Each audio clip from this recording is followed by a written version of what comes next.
Sang kaisar membuka perut anak gadisnya yang disebut Sunan Gunung Jati hamil untuk menunjukkan tebakannya yang salah. Bukan main kagetnya ketika perut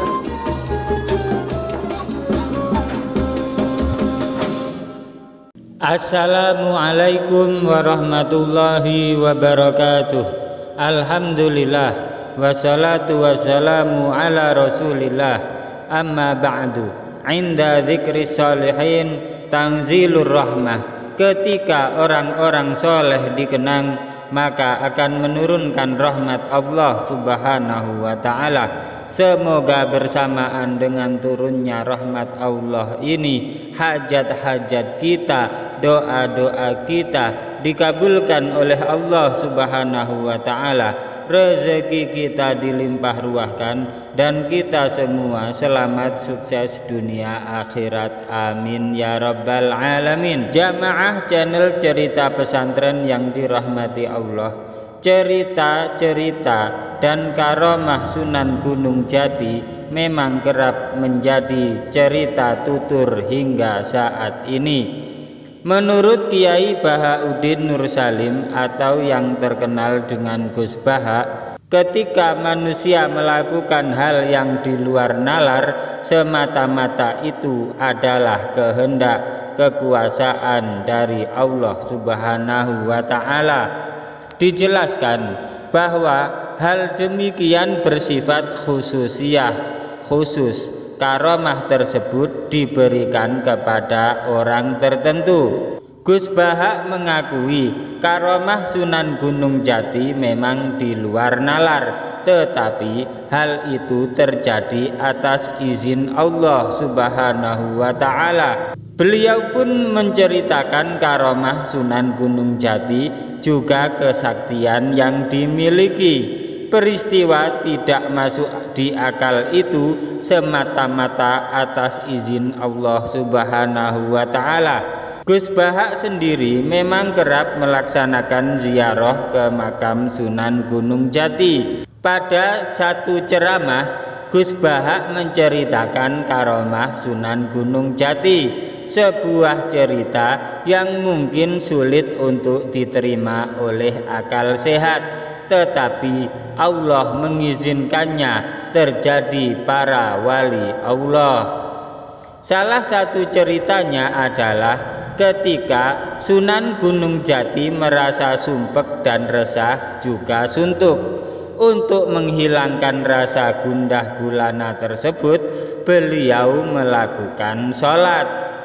Jamaah channel cerita pesantren yang dirahmati Allah, tetapi setelah itu tetap merasakan suntuk dan resah.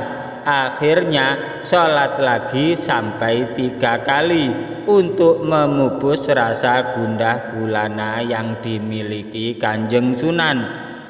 Ketika sholat yang ketiga inilah tiba-tiba ketika salam sudah berada di negeri Cina.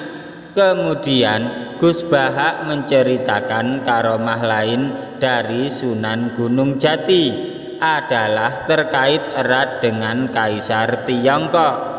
Waktu itu sang kaisar sangat penasaran dengan Sunan Gunung Jati karena dikenal dengan ilmunya yang luas.